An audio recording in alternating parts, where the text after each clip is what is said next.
Buenas tardes a todos y a todas. Muchas gracias por su asistencia a este acto que convocamos conjuntamente el Instituto Médico Valenciano y ACDESA, Asociación Valenciana para la Promoción y la Defensa de la Salud del País Valenciano, y que se enmarca dentro de una serie de iniciativas que ya el año pasado se emprendieron dentro del Instituto Médico Valenciano, que eran las conversaciones en el Instituto Médico Valenciano, y que nacieron como una iniciativa para intentar tratar todos aquellos temas que pensábamos que tenían un impacto en la salud de los ciudadanos.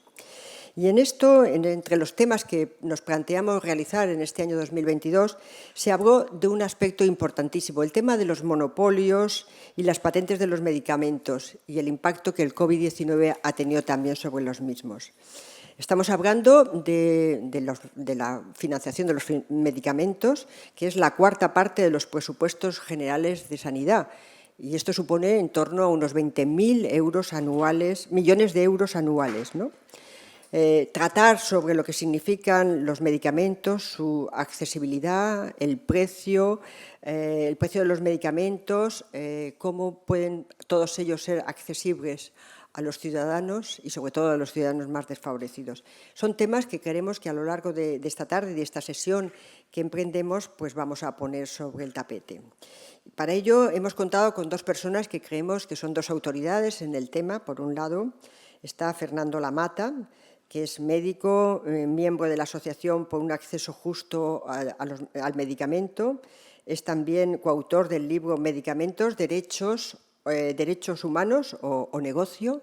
También tiene un amplio espectro también profesional dentro de la salud pública y de la administración sanitaria. Él ha sido consejero de Sanidad en la Comunidad Autónoma de Castilla-La Mancha, ha sido secretario del Ministerio de Sanidad, en fin, un largo etcétera dentro de la administración con cargos de responsabilidad. Y por otro lado, contamos también con el Serapio Severiano, que también es médico, es salubrista, es máster en Administración Sanitaria y también es una persona muy vinculada a todo lo que significa el acceso justo a los medicamentos con amplia experiencia.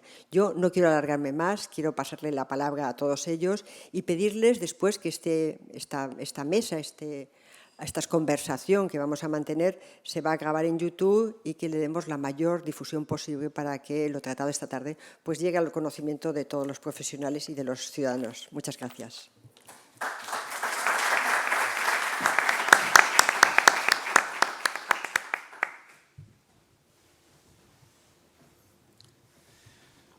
Buenas tardes a todos, bienvenidos y muchas gracias por vuestra presencia en este acto, ¿no?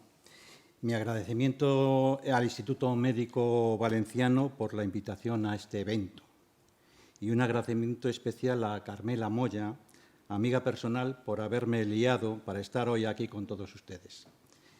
Tengo que agradecer tanto a Carmela como al resto de los organizadores no solo la elección del tema, como ella ya ha comentado, sino especialmente la elección del ponente.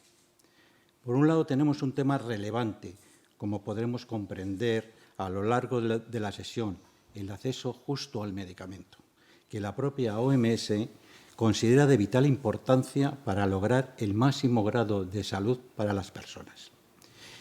Y por el otro lado, tenemos un ponente excepcional, no solo por el conocimiento profundo que tiene sobre el tema, sino también por su formación y experiencia profesional, como avanzaba Carmela. Es una buena persona en el sentido machadiano de la palabra y un gran amigo personal. Él es Fernando Lamata.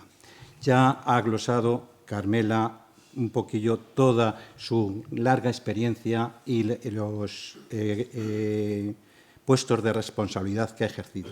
Solo me quería recalcar que también ha sido director de la revista de Administración Sanitaria, es escritor de varios libros, como comentaba Carmela, y últimamente incluso está haciendo pinos con la novela. Últimamente tiene una en imprenta. En la actualidad forma parte de la Asociación para un Acceso Justo al Medicamento, asociación sin ánimo de lucro que creó hace unos años con un puñado de amigos, principalmente motivados por los millones de personas que mueren cada año por la falta de acceso a los medicamentos para enfermedades tan graves como el cáncer, el SIDA, la hepatitis C, y a todo esto se ha venido a sumar el COVID-19, como hemos sido testigos recientes. El gravísimo problema de la falta de acceso a los medicamentos no es exclusivo, como podríamos pensar, de los países pobres o en vías de desarrollo, sino que también ha llegado ya a determinados países desarrollados, el caso nuestro y como hemos podido comprobar también con la COVID.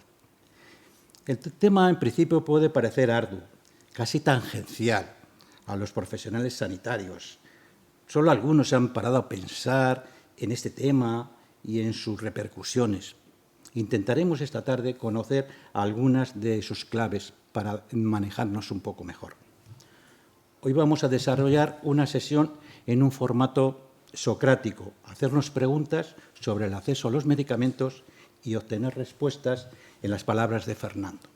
Esperamos que el método sea adecuado y podamos entender el tema de fondo y de paso, a ver si aprendemos todos algo. ¿De acuerdo? Bueno, pues, si parece, Fernando, empezamos. Pues buenas tardes, bienvenido a esta sesión y podemos empezar por lo importante, por lo primero que dicen estos casos. ¿Los medicamentos se pueden patentar? ¿Cuál es el origen de las patentes y de la propiedad intelectual de los medicamentos? ¿En qué momento sucedió esto? Yo cuando estudiaba no recuerdo que esto fuera así. ¿Y quiénes han protagonizado este cambio? ¿Qué nos puedes decir al respecto? Pues vamos a ello. Primero, agradecerte tu presentación, también a Carmela su invitación, al Instituto Médico Valenciano, a ACDESA y a todos ustedes por acompañarnos en esta reflexión sobre un tema complicado, pero creemos que importante, ¿no? Efectivamente, los medicamentos se pueden patentar. En España no se podían patentar hasta el año 1992. La patente de producto en España empezó a ser legal en 1992 como consecuencia de la entrada de España en la Unión Europea.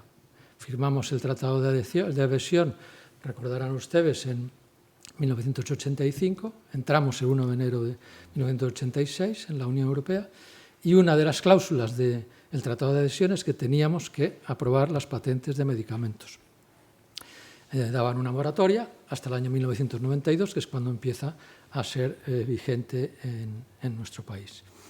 En otros países de la Unión Europea se habían aprobado antes, por ejemplo, en Alemania en 1967, en Francia en el 68, Suiza e Italia en el 79, 78 y España, como digo, en el 92.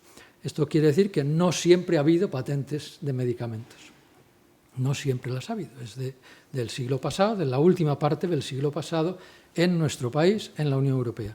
En Estados Unidos habían empezado antes, a principios del siglo XX, a patentarse ya medicamentos y preguntábase por quién ha sido el protagonista, quién lo promovió. Las grandes industrias, la gran industria química, que se transformó en gran industria del medicamento y fueron las que presionaron a los gobiernos para que se autorizaran esas patentes de medicamento. Antes estaban prohibidas, por ejemplo, el Instituto de la Propiedad Industrial Español de 1929 prohibía expresamente las patentes. ¿Y por qué se prohibían las patentes? Porque se suponía que si había patente, igual monopolio, si no había competencia, ese monopolio podría generar barreras de acceso por aumento de los precios y por control de la producción, por producción limitada a los intereses comerciales de la industria. Y por eso la industria pedía las patentes, porque era una expectativa de negocio muy importante, pero los gobiernos se resistían, porque había un principio detrás de ello, que era garantizar el acceso, como decías, porque es un derecho humano a la salud y a la atención sanitaria, que incluye el acceso al medicamento. Así está en la Convención de los Derechos Económicos, Sociales y Culturales, que hemos firmado como país y que es vinculante. Por tanto, eso era una contradicción. Esa contradicción tenía ese riesgo de aumentar precios y de disminuir producción o hacerla en función de los intereses de la industria, y había voces en contra, entre ellas muchos médicos, muchos profesionales de la medicina. Hay un editorial muy interesante del American Journal of Public Health de 1926, Estamos hablando cuando empiezan en Estados Unidos a introducirse esas patentes, que dice ese editorial que las patentes repugnan a la ética de los profesionales de la medicina, porque suponen una limitación del acceso al conocimiento médico. Y la ética médica obliga, por ejemplo, el Estatuto del Colegio de Médicos, donde hoy estamos celebrando esta sesión, uno de sus aspectos dice que el médico tiene que comunicar sus conocimientos a sus colegas, en beneficio de los pacientes. No vale que un médico aprenda una técnica quirúrgica y se la guarde para él. La publica, la comparte, enseña a residentes para que la puedan aplicar en otras residencias, en otras ciudades, en otros países. Se comunica la medicina. Esto es contrario a las patentes. En ese sentido, pues hay una persona muy singular que fue Jonas Salk, uno de los que contribuyen a descubrir la vacuna de la polio. Sebe, tú la conoces bien. Pues Jonas Salk, cuando le preguntan de quién es la patente, dijo, la patente no hay patentes de la gente, porque se puede patentar el sol, un bien que es público no debe ser patentado. Bueno, esa fue la lucha, el origen, y aquí estamos, ¿no? En esta situación. Las industrias ganaron esa batalla y España empezó a aplicar patentes de medicamento en 1992. Curioso. Bueno, pues sigamos por el mismo camino. La industria farmacéutica a la que te has referido mantiene que las patentes son necesarias para poder seguir investigando. Sin ellas se frenaría el avance y no se podría descubrir nuevos fármacos. ¿Cómo se reconocería la investigación y el avance en nuevos y mejores medicamentos? ¿Cuál es tu opinión al respecto? Bueno, este es el mantra de la industria farmacéutica. Las patentes son la sangre de la investigación, dice un presidente, un director general de una gran empresa farmacéutica. Sin patentes no habría investigación, sin patentes no habría vacunas COVID, no hubiera habido vacunas COVID, etc., ¿no? Esto es literalmente mentira, simplemente mentira, no es así, no es verdad. Antes de que hubiera patentes había investigación. Hay un estudio del profesor Félix Lobo, catedrático emérito de la Carlos III de Madrid, que también fue director general de farmacia con el ministro Lluch, y en ese estudio demuestra cómo antes de que hubiera patentes en los países de la Unión Europea, Alemania, Francia, Suiza, Italia, había más investigación biomédica que en Estados Unidos, cuando ya había patentes, en la primeros 3/3 del siglo pasado. Por tanto, sin patentes había investigación. Sin patentes la industria ganaba dinero. Hay otro estudio muy interesante donde vemos cómo entre 1950 y 1994, cuando se van a generalizar las patentes con el acuerdo de los derechos de propiedad intelectual relacionados con el comercio, el famoso ADPIC, en 1994 se firma ese acuerdo y son obligatorias las patentes para todos los países que quieran firmar ese acuerdo de comercio de la Organización Mundial del Comercio. Pues entre el 50 y el 94, en esos años, la industria farmacéutica ganaba en beneficios sobre ventas el doble exactamente que el resto de las industrias no farmacéuticas. Es decir, sin las patentes, sin generalizar las patentes, la industria farmacéutica ya ganaba el doble. Ya ganaba el doble. Cuando tú eras estudiante y dices no había patentes en España, pero la industria ganaba dinero. Sí, ganaban mucho dinero. No se quejaban, al menos. Había dinero, o sea, había el doble de cualquier otra industria, un 10-12% sobre ventas frente a un 5-6% sobre ventas en ese periodo analizado de la historia. Por lo tanto, sin patentes, la industria ganaba dinero y en ese dinero que ganaba estaba también financiada la investigación, la que funciona y la que no funciona.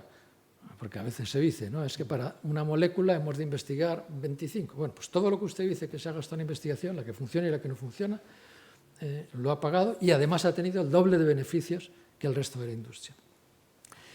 La industria en este momento, la gran industria, no hace la investigación innovadora, la hacen fundamentalmente universidades, la hacen muchos de ustedes en centros de investigación con financiación pública, con subvenciones, con becas o en centros nacionales de investigación de los distintos institutos que hay en distintos países, y ahí se hace, según estimaciones de la profesora Mariana Mazzucato, el 70% de la innovación biomédica innovadora. Y el otro 30% sería por la industria farmacéutica. Pero ese 30% se lo pagamos 4 veces. Y esto es importante recalcarlo.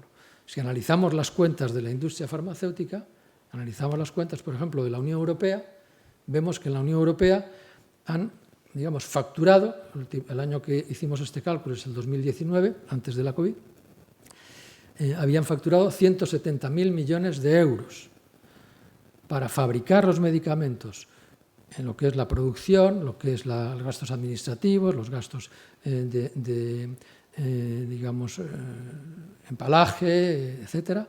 Esto era 70.000 millones de euros. Luego, 100.000 millones era el beneficio extraordinario.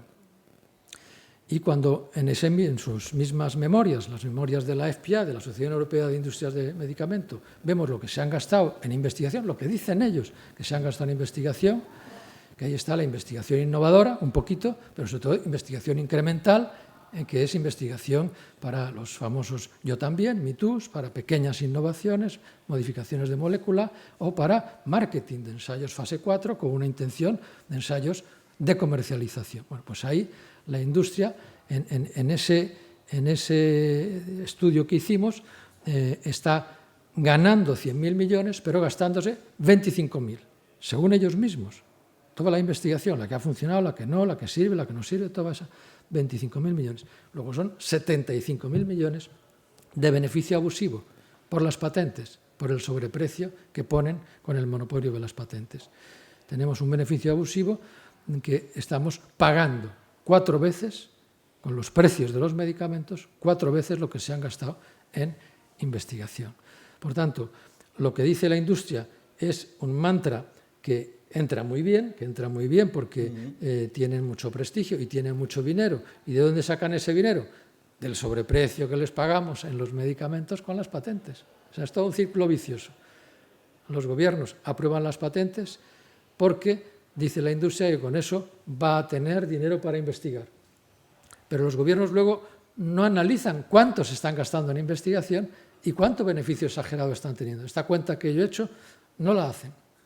Y dejan que sigan teniendo precios muy excesivos sobre lo que sería necesario para cubrir la investigación. El precio sería, por ejemplo, en la hepatitis C, para cubrir los gastos de investigación, en un estudio también que publicamos, el gasto de fabricación por tratamiento son 100 euros, el gasto de investigación eran otros 200 euros, 300 euros por tratamiento. La media que hemos pagado en España desde el 2014 al 2018, que son los datos que ha publicado el Ministerio de Hacienda, la media de gasto por tratamiento han sido 18.000. 300 es el coste, 18.000 es la media de lo que hemos pagado en España. Es un abuso, es un robo.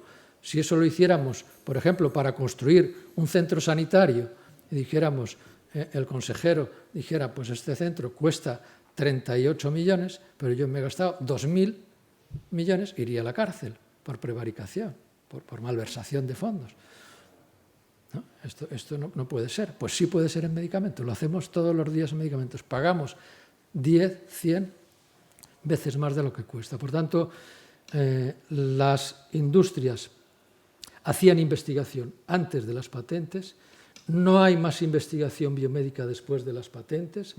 La investigación biomédica, la mayoría la hacen centros públicos y luego la industria compra esa investigación de los centros de los investigadores. Caso de Zolgensma, con una empresa francesa de una asociación de pacientes que luego la compra Bexis por lo que costó la investigación, unos 15 millones, y se la vende luego a Novartis por 7.000 millones. Este tipo de operaciones, digamos, en el caso de la hepatitis C, con el sofosbuvir, los investigadores hacen una pequeña empresa, Pharmaset, con lo que costó la investigación, que fue unos 400 millones, se la venden a Gilead por 11.000 millones, hacen ahí ya un primer pelotazo, y luego Gilead pone los precios que hemos comentado, que le permiten cubrir todos los gastos de investigación en el primer mes de facturación y todo el gasto de compra de Pharmaset, que es ya un gasto abusivo, eso no es investigación,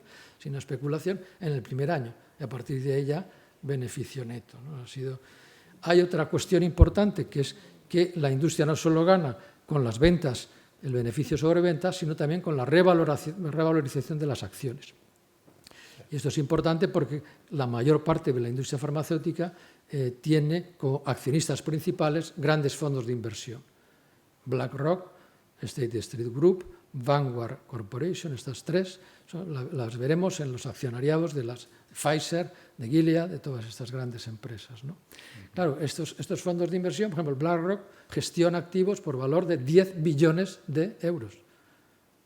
El PIB español último es 1.200.000 millones. Pues BlackRock gestiona 10 billones de activos. Tiene una capacidad, un músculo de negociación que permite que haya esa presión para que el precio sea alto gracias al monopolio.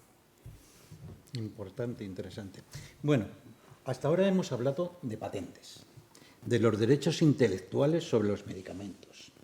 Pero otro factor importante en este tema, y no se nos debe olvidar, es el precio de los medicamentos. Sobre todo, últimamente, estamos viendo en la prensa noticias diarias. ¿Es la industria farmacéutica libre de establecer el precio de los medicamentos? ¿Los altos precios de compra que están alcanzando algunos medicamentos podrían llegar a suponer un riesgo para el propio Sistema Nacional de Salud? ¿Cómo lo ves? Yo creo que sí, creo que por eso estamos aquí, porque tiene ese riesgo. Vamos a ver, el tema de los precios, muy rápidamente, un precio es una estimación del valor de un producto en el mercado, ¿no? Cualquier producto, un bien o un servicio, un bien, una cosa física como una butaca, un servicio, pues un espectáculo como ir al cine o como una atención sanitaria, una consulta médica, pues ese producto, ese bien o servicio tiene un valor económico. Aquí hay economistas, pues el valor es la capacidad que tiene un producto de resolver un problema o satisfacer una necesidad. Entonces tenemos un reloj que puede resolver un problema, que es que yo pueda saber la hora que es, si me estoy pasando, si no me estoy pasando, resolver una necesidad de una atención sanitaria, del dolor, de que me voy a morir, producto. Entonces, ¿cómo se calcula el precio de ese producto, de ese bien o servicio? Pues el productor va al mercado con este reloj, es el único reloj que hay y yo lo necesito, entonces el cliente hace la valoración de si este producto resuelve su problema y cuánto está dispuesto a pagar por él. Entonces hace una estimación y como está solo en el mercado este reloj, no hay más relojeros, no hay más empresas, pues yo como productor puedo pedir el precio más alto que esté dispuesto a pagarme el cliente. Voy al precio por valor, el precio más alto, pero enseguida viene un competidor que hace también relojes. Y si yo he pedido por este reloj 1.000, lo ofrece a 500, viene otro, lo ofrece a 300 y otro lo ofrece a 100 y al final es un precio cercano al coste. El precio se mueve entre el precio por coste, que es el necesario para cubrir los gastos de fabricación y seguir funcionando. Si no quebramos, tenemos que cerrar, tenemos que cubrir los costes, más un beneficio industrial, y el precio por valor, el máximo posible que podamos pagar. Entonces, en el caso de los medicamentos, el producto es un producto interesante. En muchos casos, ese producto me ayuda a calmar un dolor, me ayuda a curar una infección y, por tanto, me ayuda a prevenir un problema. Claro que son interesantes, por eso queremos que haya acceso para todos a un precio justo. Entonces, el medicamento resuelve un problema. Es mi salud y yo quiero, comprar ese producto, acceder a ese producto. La industria, si está en un mercado abierto, pone el precio más alto, el primero, pero luego vienen los genéricos. Y sabemos cuando está caducada la patente, cuando ha pasado el precio de patente, el genérico viene a competir. Aún ahí también puede haber problemas de cárteles y de operaciones entre las empresas de genéricos o entre las de marca y las de genéricos para que los precios de genéricos se mantengan más altos de lo que sería el precio cercano al coste. Pero en todo caso, bajan los precios cuando hay competencia. Esto lo vemos también en medicina. Claro, la patente entonces lo que hace es que da un monopolio de 20 años al titular de esa patente y durante esos 20 años no hay competencia. Entonces puede poner el precio más alto posible. Pero ¿cuál era la razón por la que los gobiernos le dieron la patente a la industria farmacéutica, no para que se enriqueciera, sino para que cubriera sus gastos de investigación.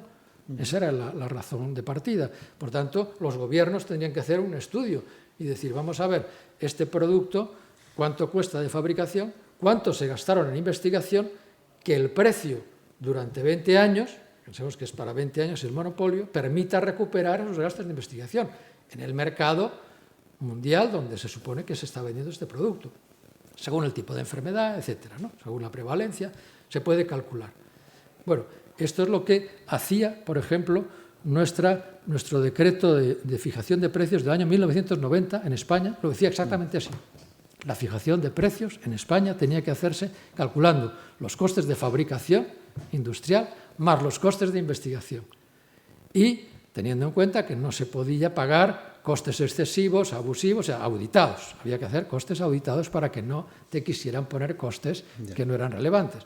Del asesoramiento de unos abogados, de un intermediario, gastos de producción que no estaban justificados. Lo dice también el decreto. El decreto está, en ese sentido, muy bien hecho. Por tanto, el precio estaba ateniéndose al coste. Pero poco a poco, la industria fue presionando y fue queriendo apretar hacia el pago por valor, el precio más alto posible.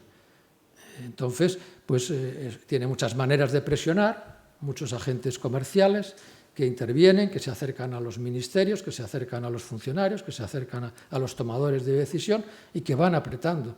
Y entonces, el dossier que tenían que presentar de cálculo de costes, dicen, es que esto es muy difícil, porque producimos muchas cosas a la vez. ¿Cómo podemos hacer el coste individual para este medicamento? Investigamos muchas cosas a la vez. ¿Cómo podemos hacer el coste de investigación para este medicamento? Si vendemos en todo el mundo, ¿cómo podemos hacer la asignación para tu país en concreto, para tu precio en concreto? Se iba haciendo esa dificultad y se iba tendiendo a hacer el pago más alto posible, es decir, el que pueda ser. En España, la forma de fijación de precios está regulada y los fija la Comisión Interministerial de Precios de Medicamentos y Productos Sanitarios. Esta comisión está formada, la preside la Secretaria de Estado de Sanidad, el director general de Farmacia está ahí, 2 directores de Hacienda, 1 de Industria, 1 de Economía y 3 representantes de las comunidades autónomas por turno. El resto de las comunidades autónomas tiene presencia en las reuniones, pero sin voto, pero 3 en cada periodo, en cada semestre, tienen presencia con voto. Por tanto, son 8, porque luego la secretaria y otro vocal también son de Sanidad, son 8 del Gobierno central y 3 de comunidades autónomas. Y esos son los que deciden si un medicamento entra en la financiación pública o no y qué precio se pone. Está en su mano.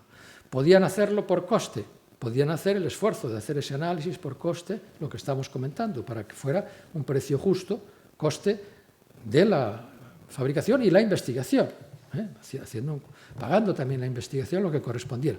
Por el Sofosbuvir, 300 euros, pero no 18.000.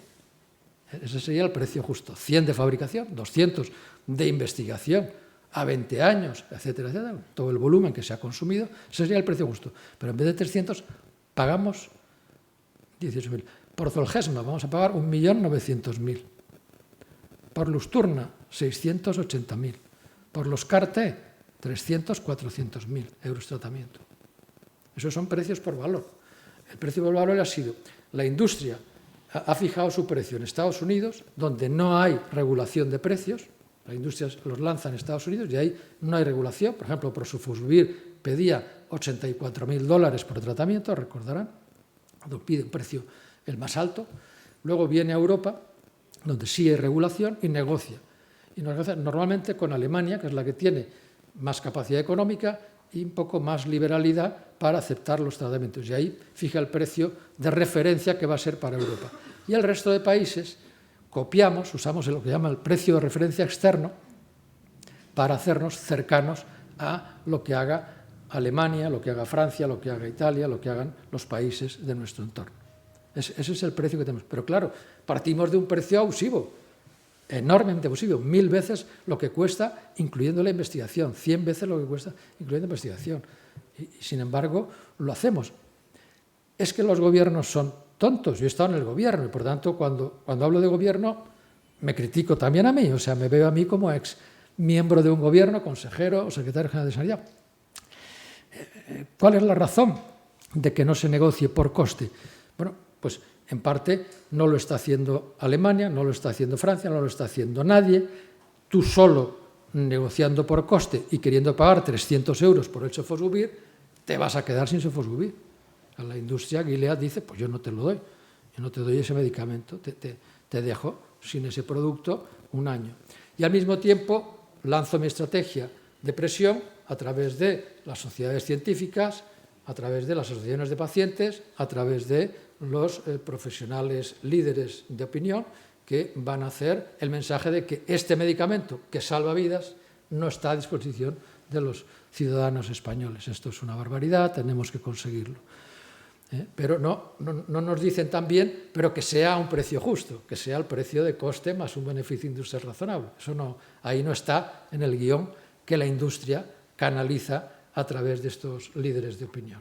Está simplemente la reclamación de que el medicamento entre en el mercado. Entonces los gobiernos se ven forzados de alguna manera a ceder y a aprobar precios abusivos. Y así va siguiendo esa rueda. Binomio trascendente entre las dos cosas, las patentes y los precios. Bueno, además de las patentes y los precios, tenemos la sensación de que la industria farmacéutica tiene un gran peso en la sanidad. ¿Nos puedes explicar cómo influye la industria farmacéutica en el proceso de formación continua de los profesionales, en la existencia de las propias sociedades científicas, en el mantenimiento de las revistas científicas, en la organización de los congresos médicos, en la financiación de investigaciones, en las propias asociaciones de pacientes?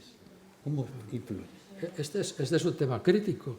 Por eso yo entiendo que si no se resuelve el tema de las patentes y los monopolios, o sea, si no se eliminan de aquel acuerdo del año 94, el acuerdo que firmamos nosotros también como país, ¿no?, donde se incluyen las patentes de los medicamentos como patentes forzadas, obligatorias, si no se retiran de ese acuerdo de los ADPIC, estamos abocados pues, a un desastre, ¿no? Un desastre que va por esos precios abusivos, porque esto que digo del Zolgensma, ya hay otro medicamento en cartera que están pidiendo 2 o 3 millones de euros tratamiento. Ya están negociando en el Ministerio. Y así vamos a seguir, ¿no? Los tratamientos para el cáncer, etcétera, ¿no? Entonces, claro, la industria, como decía, tiene su gasto de fabricación y luego pone un sobreprecio para pagar la investigación, pero ese sobreprecio, en vez de ser justo para pagar esa investigación, va más allá. En España, por ejemplo, lo que estamos pagando de sobreprecio son unos 8.000 millones de euros anuales. Se pagaría los gastos de fabricación, los gastos de investigación. La industria dice también en sus memorias, en España, que se gasta unos 1.000 millones de euros al año, pero le pagamos 10.000 millones con precios, le pagamos un extra por los monopolios de las patentes de 10.000 millones. Entonces tendríamos unos 8 o 9.000 millones para ahorrarnos, si fuera un precio justo, si pagáramos lo que cuesta la fabricación y la investigación. ¿Qué hace la industria con ese dinero? Pues ese dinero extra, parte de eso lo dedica a marketing. El marketing es muy importante. De ese dinero, de esos 8.000 millones, en España se gastan unos 2.000, 3.000 millones en marketing, en presionar. Para médicos, directamente, según estimaciones de Cibio, que es una asociación que hace auditorías de temas sociales y que están publicadas, en España se gasta unos 600 millones de euros anuales en pagar a médicos, pagar conferencias, esto es muy importante, los líderes de opinión, pagar a los líderes que redactan las guías clínicas. Si hacemos una guía clínica, guía, por ejemplo, europea para la hepatitis C, de los 9 redactores, 9 tenían financiación de la industria farmacéutica ligada con esos productos, fundamentalmente Gilead. Entonces, claro, es una presión. El médico no se siente, yo tengo muchos compañeros, compañeras, líderes, buenos profesionales, Y cuando yo discuto esto con ellos me dicen, no, yo no estoy condicionado, aunque me patrocine digamos, el viaje de la reunión de la guía clínica, me la patrocine esta empresa, yo lo hago libremente y a mí no me presionan. Y esto es lo que me suelen decir. Pero aunque tú no te des cuenta, inconscientemente, hay un refrán que lo expresa muy bien, es de bien nacido ser agradecido. Esto es normal, es que es una digamos, predisposición que tenemos. Me han hecho un favor, me han pagado un viaje, un congreso, un residente que se ha ido a Chicago, la publicación científica, la sede de la sociedad científica, la secretaría de la sociedad. Es decir, me han tenido esta financiación, yo lo agradezco inconscientemente. A mí no me condiciona, me dirá, pero sí le está condicionando. Hay estudios, y hay varios, los tenemos en las publicaciones que hacemos en la asociación, porque se hacen periódicamente, y donde se demuestra el sesgo de prescripción de los profesionales siempre que tengan patrocinio. Eso es inevitable, se produce un sesgo. Se producen sesgos en la investigación. Si la investigación la tiene, la paradoja es que la financiamos con el sobreprecio, nosotros, el sector público, el paciente y el servicio de salud, pero el que se lo hace llegar al médico para pagar ese ensayo clínico, el pago por paciente, por ensayo, es el laboratorio, con lo cual es al que le agradece, aunque el dinero venga de la factura de farmacia de ese sobreprecio, pero se le agradece al laboratorio. Al agradecérselo, está condicionado a que el diseño de ese estudio vaya sesgado por el interés comercial del laboratorio, inevitablemente. A que el análisis de los datos vaya sesgado inevitablemente, a que la publicación vaya sesgada inevitablemente. Eso está perfectamente demostrado. Por tanto, lo que ocurre con ese patrocinio de los profesionales, las sociedades, las organizaciones de pacientes, es que va sesgando hacia el interés comercial. Y va perdiendo la autoridad sanitaria la capacidad de ordenar la formación de sus profesionales. Ya hay cátedras de patrocinio, ya en el pregrado, ya está en la industria, tiene cátedras de patrocinio en casi todas las facultades. Y eso no es digamos, por generosidad, es el dinero nuestro, de los pacientes y de los servicios de salud, por el sobreprecio que nos ponen, que parte de eso lo dedican a estas cosas. Parece entonces que es suyo, que es generosidad, parece que es inocente, ¿no? Muy interesante, en este sentido, ver en el informe Wyden-Grassley de 2 senadores de Estados Unidos, que está publicado en la red, ya de hace años, con motivo de la hepatitis C, hicieron un gran informe. En ese informe venía la estrategia de Gilead para convencer a los profesionales para que recetaran más, para que posicionaran su producto como el primero. Y está perfectamente escrito. El pago por conferencia, las diapositivas que tienen que presentar, solo esas diapositivas. Y tienen que hacerlas todas. Y si no, las cuentan enteras, pero tienen que contar lo principal. Eso está escrito en el informe de marketing, asociaciones de pacientes, líderes políticos. Está todo detallado, cómo es el plan de marketing para posicionar Sofosbuvir en el mercado. Pues así hacen todas las empresas con todos sus productos. Y el resultado, que preguntabas, ¿hay riesgo para el sistema? El riesgo es que ya tienen controlada la inteligencia del sistema. Eso para mí es gravísimo. Incluso entran en los sistemas de información de las comunidades autónomas, comprando las bases de datos, a través de IQVIA y otros mecanismos que tienen perfectamente diseñados. Con las historias clínicas. En algunos casos ya están entrando a esa información. Pero, en todo caso, el resultado en gasto sanitario, en evolución del gasto, pues entre 2014 y 2021 hemos pasado de digamos, estimación de gastos que teníamos que tener de 16.000 millones a 21.000 millones que nos gastamos el año pasado, 21.000 millones de euros. Este año, en los datos del Ministerio de Hacienda, el incremento es de otro 5%. Lo razonable que teníamos que tener, lo que teníamos, por ejemplo, en 1985, cuando se creó el Sistema Nacional de Salud, en el 86, era un gasto de un 15% del total. Ahora estamos cerca del 30%, decías tú, estamos ya cerca del 27%. Casi el doble de lo que teníamos que tener. Estamos gastando 21.000 millones, este año gastaremos 22.000, tenían que ser 12.000 millones. Esos otros 10.000 millones es dinero que debían ir a personal, a formación, a investigación independiente, a desarrollo de programas de prevención, a otro tipo de investigación que no sea farmacológica, investigación en cuidados, en prevención, en otro tipo de atenciones. Todo esto que no podemos hacer, que tenemos el dinero para hacer y que se va por esos sobreprecios. Luego el sistema está sufriendo y está en riesgo, tiene como un cáncer metido dentro del sistema que puede acabar con él. Bueno, vayámonos a algo más cercano que hemos tenido encima de la mesa durante estos últimos años, la actual pandemia del COVID-19.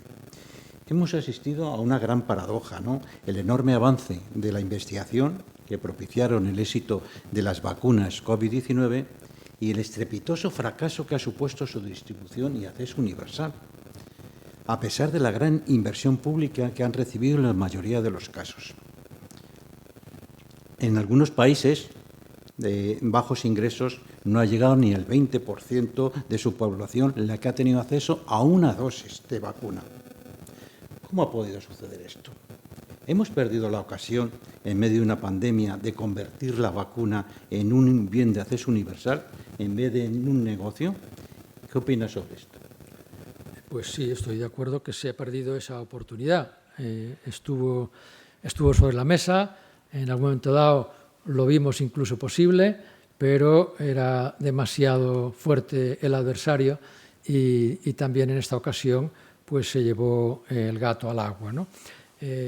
Lo hemos vivido, ha sido una experiencia tremenda y por lo tanto es muy reciente, pero tienes toda la razón. En un estudio reciente, publicado hace un par de meses, había una estimación de la mortalidad relacionada con la COVID, porque la mortalidad que la OMS comunica de COVID sería unos 6,5 millones en este momento de personas en el mundo, pero la mortalidad relacionada porque han retrasado atenciones de otros problemas de salud, etcétera, por lo que conocéis bien, pues estaría estimada en torno a los 17, hay quien estima hasta 20 millones, pero la OMS lo situaba hasta 17 millones. En ese estudio que cito, se plantea que si se hubiera vacunado a toda la población mundial al mismo ritmo y en la misma proporción que a los países ricos, a los países del norte, si hubiera sido el mismo ritmo de vacunación y la misma, digamos, extensión, cobertura, hubieran muerto 9 millones de personas menos. Es decir, 9 millones de personas en el mundo han fallecido por no tener acceso al mismo ritmo y con la misma, digamos, generosidad que en nuestros países. 9 millones son muchas personas. Es una hecatombe, pues ahí está, ¿no? Es lo que ha supuesto esa pandemia. Y sigue sin resolver, porque aquí estamos con mascarilla, sigue sin resolver, el virus sigue circulando, y sigue circulando porque no se cortó a tiempo en lo que SEBE me dijo cuando discutíamos esto hace unos meses, en la ventana de oportunidad. Tú me decías, claro, es que para poder cortar esa transmisión tendríamos que hacerlo en un tiempo determinado. El tratamiento ha de estar en esa ventana de oportunidad. Aquí sería unos 7 meses para poder hacer esa vacunación de los 7.800 millones de personas que vivimos en el planeta para sus 1 o 2 dosis de vacunación. La producción que hubiera hecho falta era más o menos 3 veces la que estábamos haciendo. ¿Podía hacerse esa producción? Sí. ¿No se hizo? No. ¿Por qué? Porque las industrias no quisieron. Porque consiguieron las patentes y el monopolio y decidieron cuánto fabricaban, dónde fabricaban y a qué precio. Es decir, el problema que estamos comentando de las patentes aquí se volvió a plantear. Es verdad, y también en la reflexión que hemos hecho aparecen elementos positivos que conviene poner también sobre la mesa porque nos dan pistas de que es posible la solución. ¿Qué elementos positivos? Por ejemplo, cuando hablamos de la alternativa a las patentes, una financiación pública alternativa a las patentes, que se gobierne por un organismo intergubernamental y que no dependa del interés comercial, eso es imposible, no va a ser posible. Bueno, pues en apenas 4 meses los gobiernos de los países ricos, Europa, Estados Unidos, Canadá, Japón, pudimos hacer un fondo de 30.000 millones de euros, 30.000 millones de euros, en un tiempo récord. Con ese dinero se pudo financiar buena parte de la investigación con subvenciones, aparte de la que ya había financiado previamente, todas las investigaciones previas que han dado lugar a las vacunas. Pero aparte de eso, se aceleró la investigación con subvenciones y con una herramienta muy interesante que era la compra anticipada. La compra anticipada es que había candidatas de vacunas, pero no había ninguna vacuna. Sin embargo, los gobiernos negociaban con esas empresas que tenían candidatas de vacunas, les encargaban, usted investigue y yo le pago para que haga la investigación.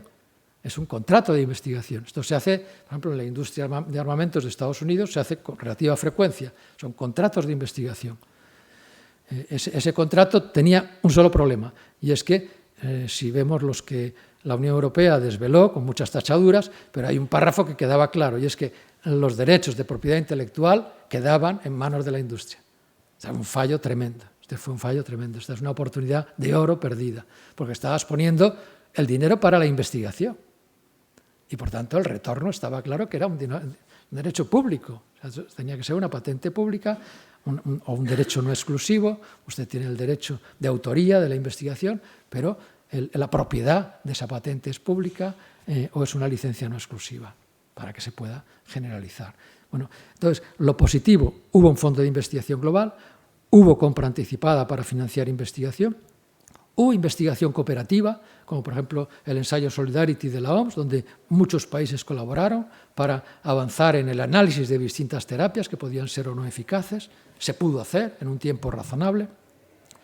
Hubo también la creación de un organismo para compartir tecnología y conocimiento, que fue el CETAP de la OMS, el COVID Technology Access Pool, un mecanismo para poder hacer lo que estamos comentando, que esa tecnología sea abierta. Hubo una primera aportación para ese pool, para ese COVID Technology Access Pool, que fue de España, del CSIC, un test diagnóstico para la COVID. Por tanto, era un producto con investigación pública, que había tenido patente pública y que tenía una cesión de tecnología y conocimiento a la COVID para que se pudiera fabricar en todo el mundo a precio de coste. O sea, lo que decimos que hay que hacer, se pudo hacer. Es verdad que una pequeñita parte, pero se pudo hacer. Otra cosa que se puede hacer, fijar el precio por coste. Eso que dicen que es imposible en las industrias. Bueno, pues lean ustedes el contrato con AstraZeneca.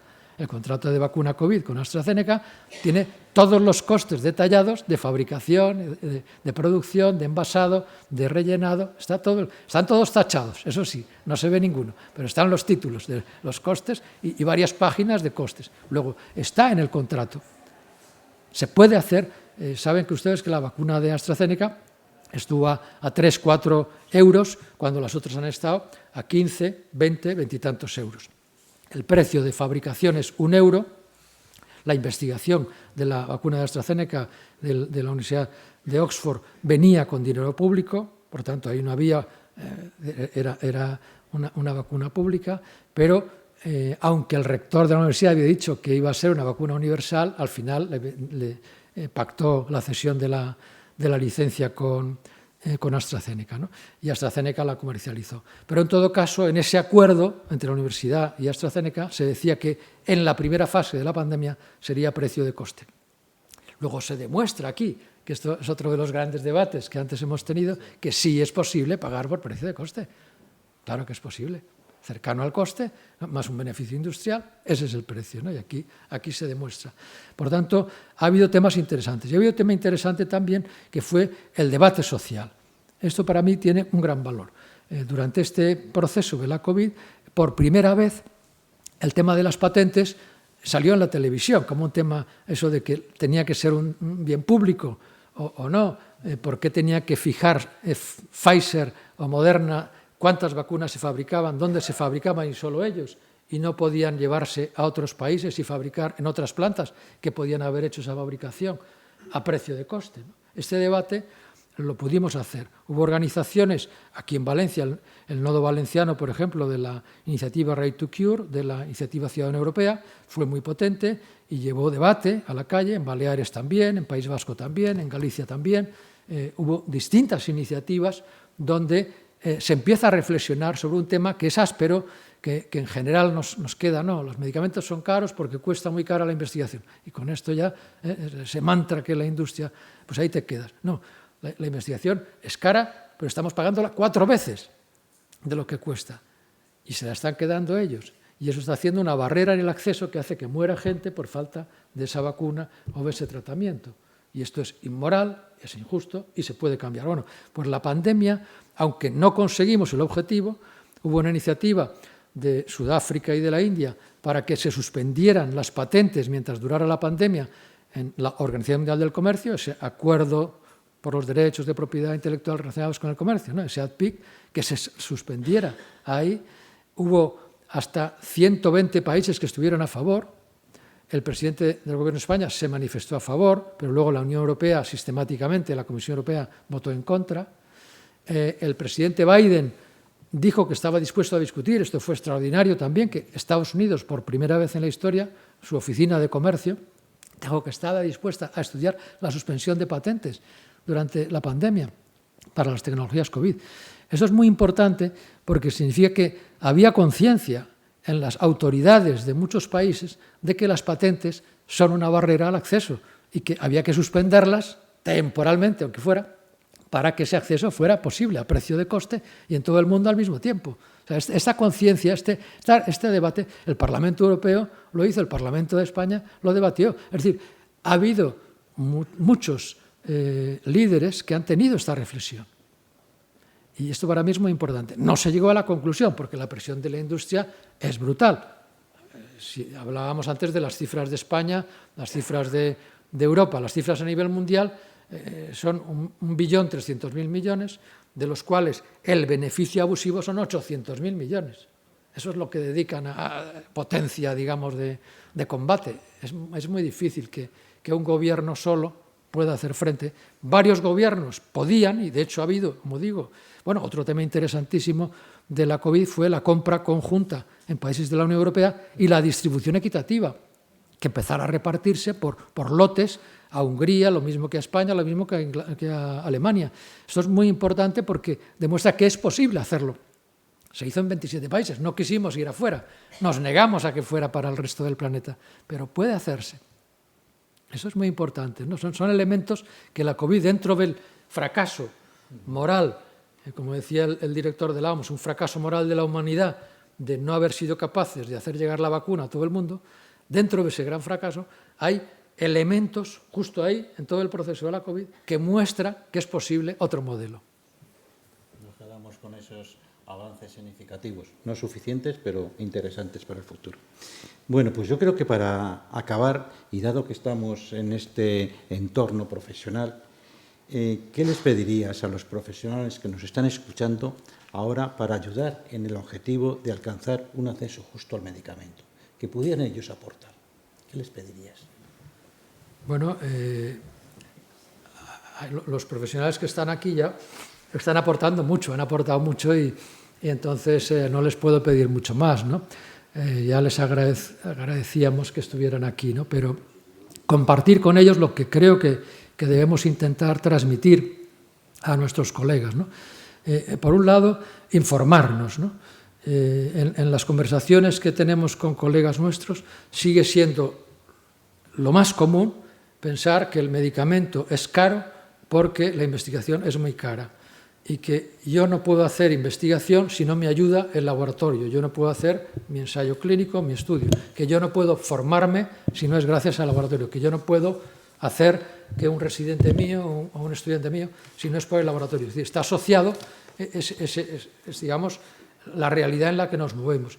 Entonces, información, es decir, el decir los datos que nos muestran cómo no es verdad que los precios sean tan caros porque la investigación es tan cara. La investigación del Sofosbuvir para su precio tenía que haber sido 200 euros, es lo que cuesta toda esa investigación distribuida entre los productos, y hemos pagado 18.000. Hemos pagado mucho más de lo que cuesta la investigación. La investigación es cara, pero repartida entre los productos, tal. Si es investigación para 5 pacientes, bueno, eso tiene que ser un contrato de investigación con las instituciones públicas, está claro. No debe dejarse a la especulación, a una patente para poner el precio abusivo, esto está clarísimo. O sea, que para cada una de estas situaciones hay una respuesta, pero está claro que las patentes y los precios altos no están ligados con la calidad de los productos, con la ganancia en salud de los productos, con la efectividad, ¿no? Es simplemente lo que yo pueda cobrarte. es un monopolio, yo tengo fuerza y te voy a sacar lo que más pueda. El transmitir este mensaje, bueno, documentado, yo creo que es importante porque la mayor parte de nuestros colegas todavía esto no lo ven claro y por tanto pues actúan con esa inercia, ¿no? Si eso lo podemos conseguir, si esa información se va transmitiendo, por ejemplo, hay otra cosa muy, muy elemental y es muchos profesionales no saben el precio del medicamento cuando lo están recetando y no saben lo que cuesta ese tratamiento al año, no tienen ese número, no es fácil tenerlo en la cabeza y desde luego no saben, y tampoco lo saben, yo creo, el Ministerio muchas veces porque no hace el estudio, los costes. Yo pondría en las recetas o en las facturías que hace la farmacia el precio del medicamento que estamos pagando y el coste real del precio justo, ¿no? Entonces, Sofosbuvir, estamos pagando 18.000 tratamientos, el coste real con investigación son 300 euros, este es un precio abusivo. Esa pedagogía la tenemos que ir haciendo, transmitiendo esa información para cada medicamento de los de altos precios y de ahí para abajo para ir llegando. Desde el punto de vista, digamos, de comportamiento, el poder decir lo que dice la asociación No Gracias, ¿no? No Gracias es una asociación que plantea no recibir patrocinio de la industria para sus actividades profesionales, educativas, científicas, etc., ¿no? Entonces, esta es otra actitud. Es difícil, pero hay asociaciones científicas ya que lo están haciendo y hay sociedades de pacientes que lo están haciendo. Por tanto, no es imposible avanzar en esa línea para hacer evidente que si hay patrocinio estamos sesgados, estamos siendo agentes comerciales, aunque no lo sepamos o no lo queramos saber, somos agentes comerciales de la industria. No te pagan un dinero porque se les haya ocurrido, te lo están pagando para que hagas de agente comercial, aunque sea ese curso, esa actividad, ¿no? Eso es evidente. Y desde luego, pues también les pediría que hablen con la administración, que trabajen con las administraciones públicas, con las instituciones políticas, para que podamos entre todos cambiar esta situación. Hay que cambiar las leyes. La ley del medicamento en España, antes comentábamos, está en debate. No sé si esta legislatura se podrá terminar o no el debate, pero ahí se dice que el precio se puede pagar, se puede fijar por coste, pero también por otra serie de elementos, el precio por valor, coste-efectividad. No, coste-efectividad es para ver si vale o no vale, para ver si hemos de financiarlo o no financiarlo, pero el precio tiene que ser por coste. Mientras haya patente, yo le pago a usted lo que cuesta. Y si no me deja que le pague lo que cuesta, le quito la patente. Por tanto, precio por coste, eso tiene que estar en la ley remachado.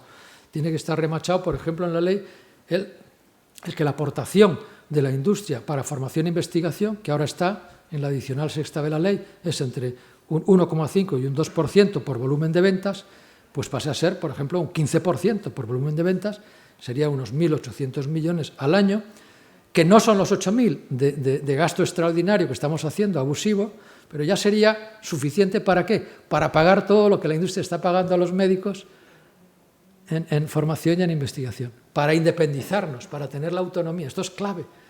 Y eso se puede hacer con un descuento, una aportación sobre volumen de ventas que está ya en la ley, ampliando el porcentaje. Lo digo y ya sé que no es fácil. O sea, que esto supondría pues, toda la industria en contra, bueno, lo que ya sabemos, ¿no? Pero avanzar en esa dirección, avanzar en esa dirección. Entonces, yo creo que los profesionales pueden informarse, decir no gracias y colaborar, presionar, animar a las administraciones para que cambien las leyes y para que pongan en marcha un nuevo modelo de financiación de la investigación y de fijación de precios de los medicamentos. Y eso es lo que se me ocurre, ¿eh? Muchas gracias, Fernando, por todos estos conocimientos y estas experiencias. No sé si tenemos algún tiempo para preguntas. Yo creo que sí tenemos un poco de tiempo para, si hay interés para formular alguna pregunta a los... Perdón. Sí. Perdón. Hay Eduardo. un micrófono por aquí. No, pero se oye bien, sí, Eduardo. Agradecerte, pero aparte de los 10.000 millones, desgraciadamente vivimos en un país que tiramos todos los años 80.000 millones de euros en gasto público absurdo, más 80.000 millones en fuga de capitales. O sea que ya no son 10.000 millones solo, tiramos por la borda 160.000 o 170.000 millones de euros por la borda. En tu intervención he notado una contradicción. Hemos hablado de repente de la demanda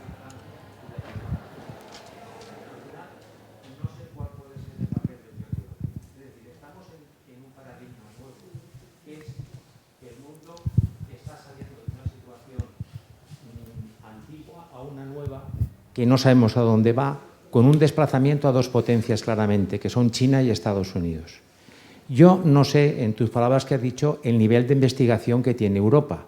A mí el miedo que me da cuando has hablado de autonomía es que realmente se investigue en China y se investigue en Estados Unidos y al final de Europa, me entiendo lo que te digo, no tenga poder de decisión, no ya como país, sino como Europa, que pueda marcar el camino. La prueba está que con la pandemia las mascarillas, los respiradores han tenido que venir de China.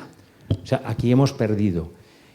¿Tú ves capacidad para que Europa, digamos, tenga un peso en este tema y no depender de Estados Unidos y de China? Porque es que si no, ya estamos siendo colonizados en muchos temas, pero podemos ser colonizados en el medicamento. O sea, no tiene un peso Europa. Tú has hablado que Alemania marca el precio, de repente. Y de repente aparece la palabra de Unión Europea. O sea, hay como una disintonía, ¿no? O sea, es como, sí, en el tema del COVID Europa ha intervenido, pero no se ve claro el papel que podría tener la Unión Europea, porque vamos a un poder americano y chino. Y como en las elecciones de hoy ganen los republicanos, pues Europa lo va a pasar canutas. Pero más canutas lo que vamos a pasar, ¿no? Con lo cual, el poder de autonomía ya no va a ser los médicos, va a ser a nivel global. O sea, lo vamos a pagar los europeos, lo que está pasando con la guerra de Ucrania. Igual me estoy yendo, pero yo estoy viendo un poco realmente el miedo que me da de la dependencia. Y luego otra cosa que me ha sorprendido, si he entendido bien, es que tenemos una investigación pública del 70% y una del 30%. No entiendo nada. O sea, no entiendo cómo ese 70% no gana. No lo llego a entender. Perdonadme si me he extendido y darte las gracias. Bueno, no, muchas gracias a ti.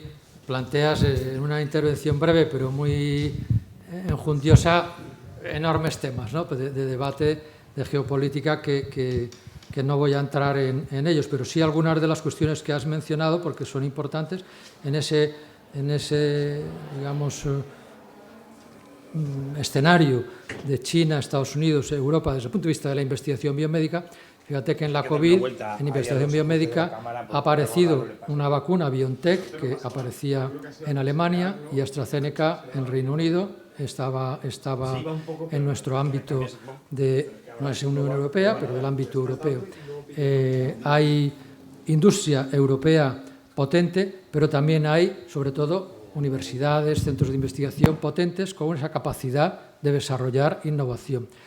Gran parte de lo que es fabricación, que ahí te refieres a mascarillas, respiradores, etcétera, fabricación de productos se ha llevado a China. China tiene no solo eso, sino también la fábrica de los componentes de los principios activos de los medicamentos. Es la que tiene el 80% y luego la India los digamos, reformula y los exporta al resto del mundo. Por lo tanto, ahí hay problemas de estrategia mundial. Como Unión Europea, yo creo que poco a poco se ha ido consolidando un espacio, pero que está perdiendo, en ese equilibrio mundial, está perdiendo fuerza.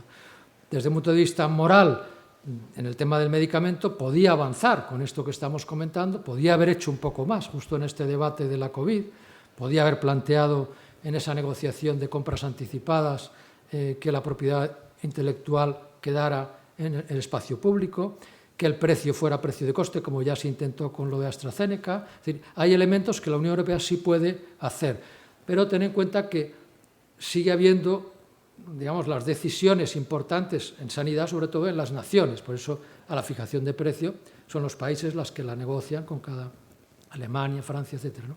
Entonces, es un equilibrio difícil. Yo soy partidario de ir avanzando en el fortalecimiento de la Unión Europea como estructura política y al horizonte, porque creo que de otra manera no sea posible, una federación mundial. Yo creo que en ese escenario que tú planteas de conflicto, para mí la solución está al final en un proceso similar al de Unión Europea, pero de ámbito mundial, ¿no? Unas Naciones Unidas con cierta capacidad ejecutiva, por ejemplo, para evitar evasión de capitales, para evitar el fraude fiscal a nivel mundial. Todo esto que ahora un gobierno no puede manejar frente a un gran fondo de inversión, sí puede una estructura más potente, ¿no? Entonces, desde el punto de vista de la investigación que decía, 70% es la estimación que hacemos que hace Mariana Mazzucato de la investigación biomédica cuando analiza las novedades importantes y ve qué porcentaje ha tenido financiación pública directa, es ese 70%, ¿no? La financiación vía industria sería el otro 30%, pero como esa financiación pública directa al final, en las últimas fases, son las que la industria gobierna, patenta la industria o lo vende esa universidad, Oxford, a AstraZeneca, y al final la patente queda en el sector privado, ¿no? O sea, aunque haya un 70% de innovación, aunque BioNTech haya hecho con fondos públicos esa investigación, luego se la queda Pfizer.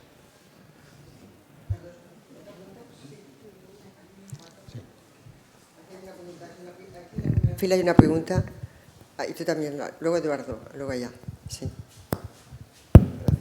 Bueno, en primer lugar, gracias y felicidades por la intervención y por la cantidad de información que nos has proporcionado.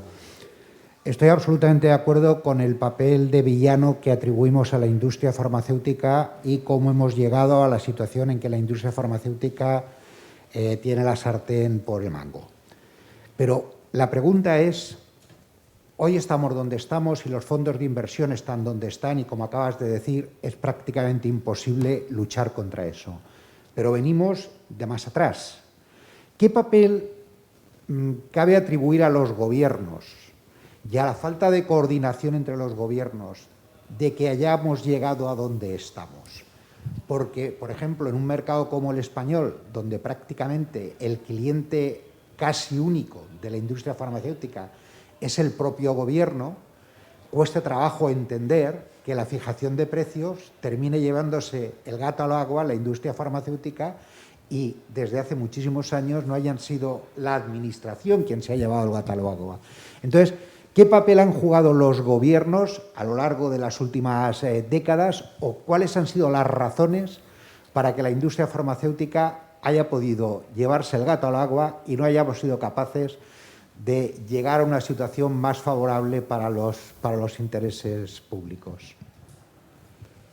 Bueno, es difícil porque es un proceso que no solo se ha dado en España, sino globalmente. O sea, haya habido, pues desde el siglo XX se va forzando por parte de la industria, van adquiriendo capacidad económica antes de la etapa de patentes y van forzando Alemania, Francia, Italia, luego España, van forzando el monopolio y van quedándose con la sartén por el mango. Tener el monopolio es tener la decisión sobre el precio.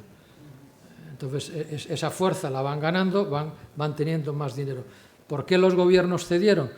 Bueno, hay, digamos, distintos análisis en la historia de aquella reunión donde se crea la Organización Mundial del Comercio, donde se ve la fortísima presión que hace Pfizer, el gobierno de Estados Unidos, sobre los otros gobiernos más pequeños, quedar fuera de un tratado comercial que te beneficiaba por otra serie de aspectos, pues entonces al final te ves forzado.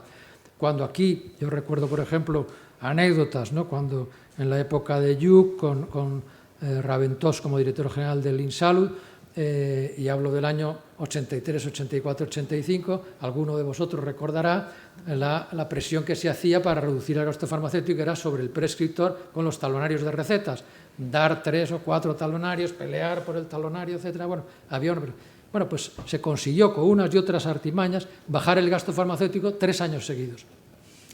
Bueno, al tercer año llegó el señor Kissinger, que en aquel momento representaba a la industria farmacéutica, era digamos, un representante de la industria farmacéutica, para plantear que esto tendría consecuencias negativas sobre las exportaciones españolas de tal y tal y tal. O sea, aquí no hay, cuando Colombia intenta que el imatinib tenga un genérico para que el precio baje 100 veces lo que estaba y poder dar tratamientos en Colombia a sus pacientes, llega la industria farmacéutica y amenaza con sacarle de los convenios internacionales, etcétera. O sea, no es un tema, digamos, que yo pueda decir una única respuesta simple, ¿no? Es un juego de presiones en el que yo creo que el sector público no hemos jugado bien todas nuestras bazas, toda esa fuerza que tú decías que tenemos, tanto en ámbito nacional, en algún caso, como en ámbito internacional. Pero, por ejemplo, claro, en la Comisión de Precios hay 3 representantes de las comunidades que cambian cada tanto y luego están los directores que están como vocales. estoy seguro, hablo sin saber, de que han tenido más reuniones con la industria farmacéutica que con personas como vosotros para debatir de estos temas. Porque les habrán invitado para tener charlas de formación con ilustres catedráticos independientes. Estoy seguro. Hablo, digamos, sin... Entonces, esa capacidad es fácil porque están continuamente con esa presión.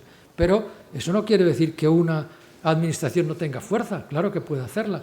Puede sentarse y hacer una pedagogía, puede hacer el análisis de costes. Esto lo hace Andrew Hill en la Universidad de Liverpool, lo hace cada tanto para un medicamento, para el sofosbuvir, para la vacuna COVID, para el remdesivir, y te hace el estudio. Se puede hacer el estudio de costes, ¿no? Y se puede hacer para cada medicamento. Usted impone este precio. Si no se lo doy, no me lo va a traer. Ya sé que tengo que ceder, pero al menos que no se piense que me está engañando. Sé que esto es lo que cuesta, esto es el precio justo, y que eso lo sepan los demás. Las administraciones normalmente no hacemos eso. Hacemos que cuando negociamos que el sofosbuvir, en vez de a los 80.000 de Estados Unidos, lo sacamos a 20.000, decimos que ha sido un éxito. Aunque sabemos que cuesta 300.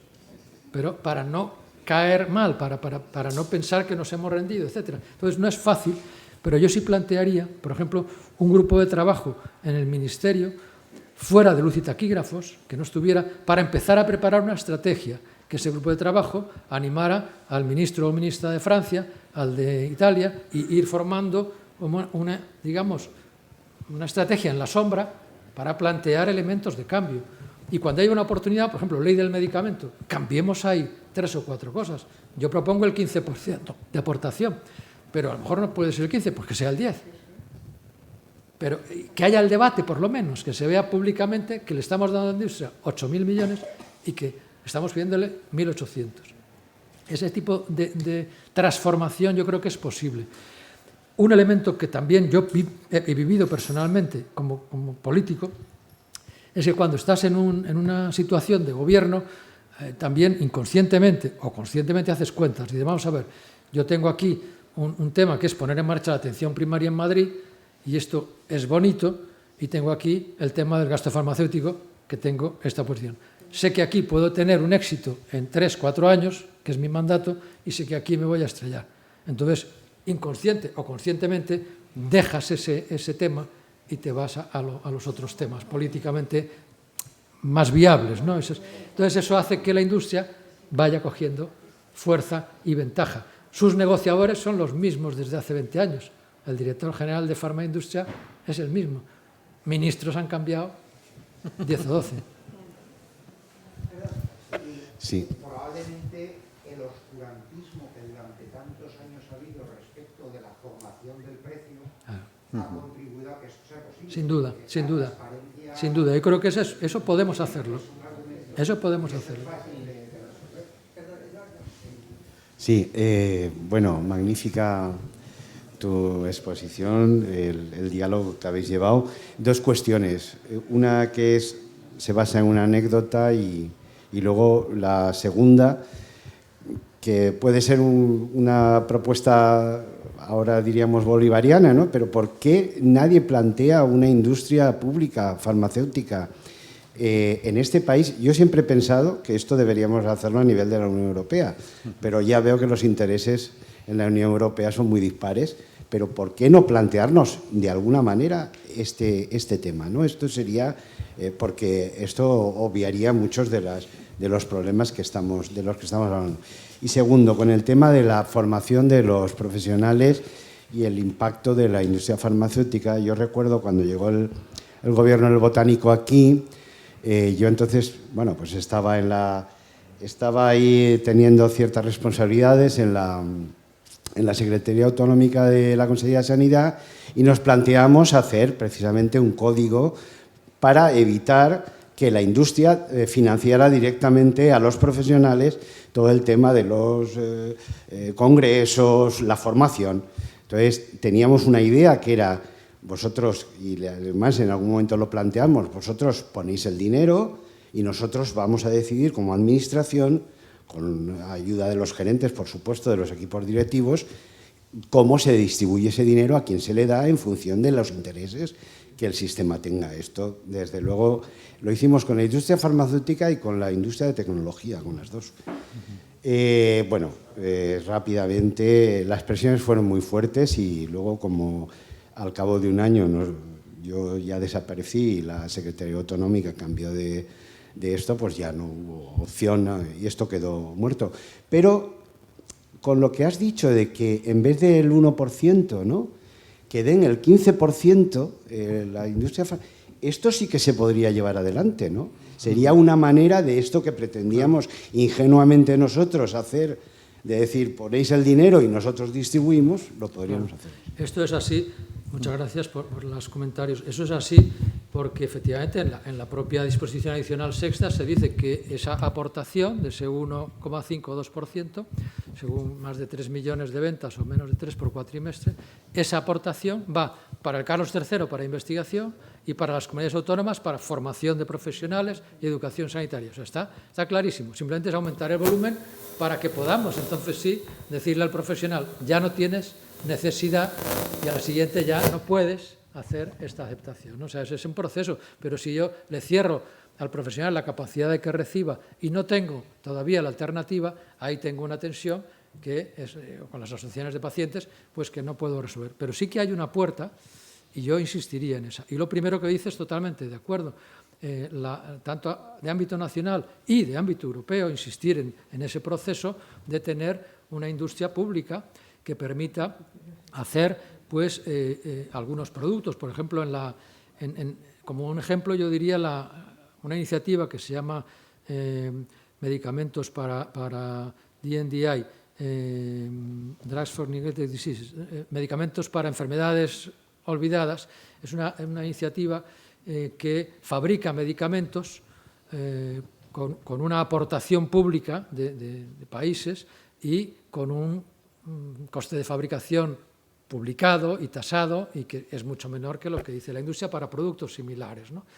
Este ejemplo, si lo pudiéramos hacer en cada país y en ámbito de la Unión Europea, es una estrategia de industrias coordinadas, pero tendría una enorme potencia y te daría una alternativa de negociación y te permitiría en un momento dado fabricar un genérico de un producto determinado y no estar sometido a ese chantaje, ¿no?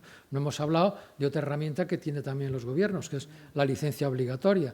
Yo fijo un precio, me obligas a que sea un precio abusivo, pero yo tengo en la ley de patentes española y en el acuerdo de la ADPI, que está también, la posibilidad de hacer licencia obligatoria, que es suspender temporalmente la patente y permitir que se fabrique un genérico o que se importe un genérico. Entonces, eso, si tuviéramos una industria, sería mucho más fácil. O si tenemos, por ejemplo, un hospital que está haciendo una CAR-T, una tecnología de estas que cuando está acabando los ensayos tiene que recurrir a una industria para que termine el proceso de desarrollo y de petición de la autorización a la Agencia Europea del Medicamento. Si tuviéramos una estructura industrial pública, podría perfectamente hacer esas gestiones y, por tanto, tener acabado un producto de investigación de este tipo y con patente pública, ¿no? O sea, yo creo que esas dos cuestiones, totalmente de acuerdo. Sí, perdón. Yo creo que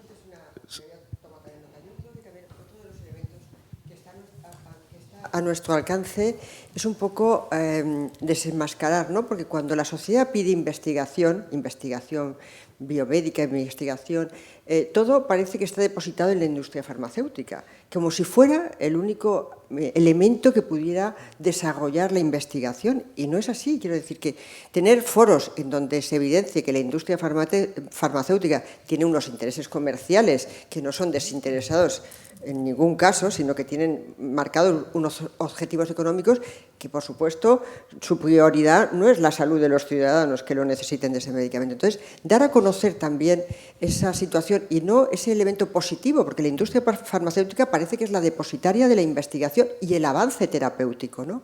El hecho de que los medios de comunicación últimamente, lo digo porque en las últimas semanas determinados periódicos de impacto nacional están sacando noticias que de alguna manera denuncian, entre comillas, cuál es la política que tiene la industria farmacéutica, de presión, de condicionar los precios, de no ir a las compras, no presentarse, con lo cual no se puede adquirir ese fármaco, por ejemplo, aquí en España, ¿no? Entonces, ir denunciando esto, ir acercando la realidad de lo que es la industria farmacéutica a los ciudadanos, yo creo que también es un elemento que contribuiría de alguna manera también a ir abriendo otros ámbitos y otros caminos que pudieran hacer más accesibles los medicamentos y sobre todo la investigación.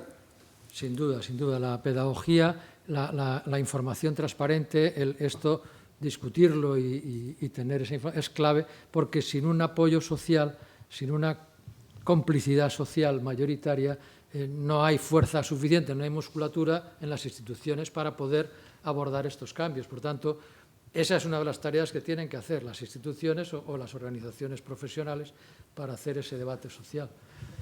Bien, nada, yo solamente es un apunte. Lo primero, felicitarte por la iniciativa y por toda la labor que estás haciendo en pro de la accesibilidad del medicamento. Solamente comentar, por si se considera que puede ser de interés, formo parte del Comité de Medicamentos de Uso Humano de lo que es la Agencia Española del Medicamento, como representante de los consumidores y usuarios, una historia un poquito rocambolesca.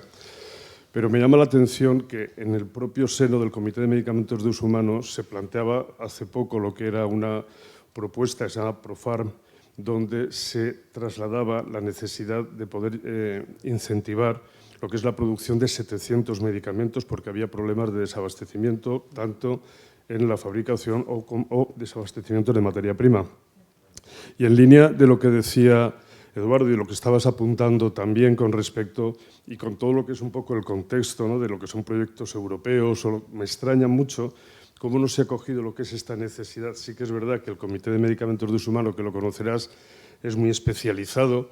Muchas veces yo creo que esa necesaria conexión con lo que es la capacidad política de proponer iniciativas de interés. Entonces, esto, en la medida que sea posible, una persona de tu relevancia, ¿no?, que estás en distintos foros, yo creo que esto sería interesante el poder detenerse a ver cómo pudiéramos activar ahí lo que es una palanca que permitiera lo que es una promoción de industria nacional, que creo, ante lo que es una falta de medicamentos que lo está definiendo la propia agencia.